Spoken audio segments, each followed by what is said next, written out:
네, 하나님이 기뻐하시는 찬양 하기찬 2부 일부라고 써져 있네요. 2부 찬송은 그 이름에 합당하게 하는 것, 그 두 번째 시간 나눕니다. 더 어처구니가 없는 일은 성도들에게 찬송을 시켜놓고 설교 노트나 뒤적거리는 목사님들, 찬송 중에 히끅거리며 지난 주간에 어떻게 지내느냐고 옆 사람들에게 말을 거는 철없는 어른들, 이 모두가 구약시대 같으면 아론의 두 아들처럼 성소에 불을 받아 죽어야 마땅한 모습들이 아니겠습니까? 사실 찬송의 내용만 보면 대단합니다. 이 세상 그 어느 독재자도 그를 추종하는 무리들로부터 이런 찬송을 받아보진 못했을 것입니다. 최대의 존칭어, 최고의 수식어입니다. 그런데 찬송하는 그 모습이란, 요즘은 거의 모든 교회에 찬양단이 있죠. 특히 요즘은 성가대가 없어지고 찬양단이 그 자리를 차지하는 교회가 점점 늘어가고 있습니다. 제가 과거 자비랑 찬양 선교 사역, 찬양 보급 사역을 할 때의 일입니다.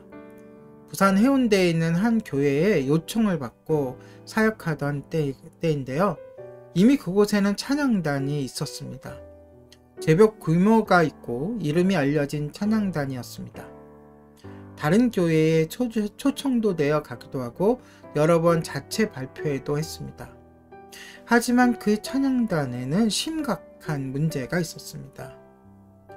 미리 담임 목사님으로부터 이야기를 들어서 숙지했지만 그 문제 때문에 제가 그곳에 필요했던 것이죠. 그들의 문제는 차츰 외형적인 것, 의식적인 것, 의무적인 것에 치우친 찬양을 하게 되었다는 것입니다. 마음의 각오를 하고 처음 그들을 만났을 때가 기억납니다. 첫날 그들 앞에 선 저에게 총무가 일어서더니 찬양단의 회칙 등을 말해주었습니다. 그 뜻은 자신들이 지금껏 해왔던 전통을 따라 달라는 것이죠. 저는 긴 설명을 다 듣고 일단 연습을 마쳤습니다. 그리고 주일날이 되었죠. 10시 50분에 예배를 시작하기 때문에 10시까지는 모두 모여 연습과 기도를 하는 것으로 알고 있었는데, 정시가 되어도 아무도 나오지 않고 조금 지나서야 3명의 자매가 나왔습니다. 그리고 그녀들은 주섬주섬 세팅하기 시작했습니다. 10시 20분이 되어서야 마이크 세팅 소리, 드럼 조율 소리로 부산하고 스탠드를 이리저리 옮기느라 분주했습니다. 20명의 찬양 단원이 준비가 되었을 때는 10시 40분이었습니다. 결국 기도도 준비도 연습도 없이 예배를 드리게 되었습니다. 그런데 참 기적적인 일이 벌어지고 있었습니다. 예배가 끝나는 시간까지 실수 없이 무사히 아름답게 찬양단의 역할을 잘 해내는 것이었습니다. 많은 사람들도 찬양의 은혜를 받았다고 합니다. 이런 일이 한 달간 반복되었습니다. 결단이 필요했습니다. 목사님과 함께 울며 결단을 내렸습니다. 그 다음 주일 마찬가지로 예배가 진행되었고 광고 시간이 되었습니다. 그 교회는 예배 시간 내내 찬양단이 강대상 앞에 서 있습니다. 광고 시간에 목사님이 지금 서 있는 이 찬양단은 오늘이 마지막입니다. 해산합니다. 찬양단을 다시 구성하겠습니다.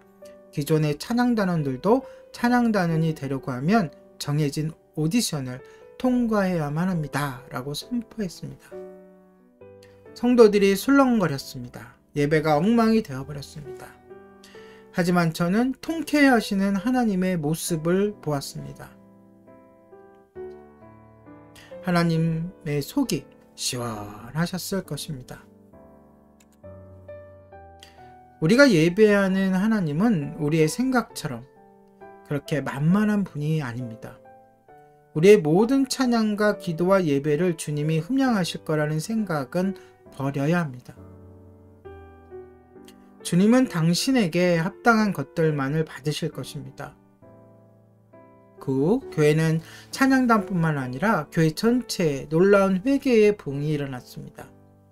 하나님은 그 교회를 하나하나 조각내셨고 그 후 회개하게 하시고 치유하시고 더욱 넉넉히 축복해 주셨습니다.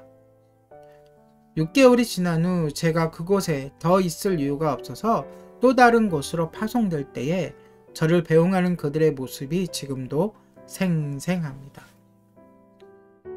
그 후의 이야기는 다음 주에 계속해서 이야기하도록 하겠습니다.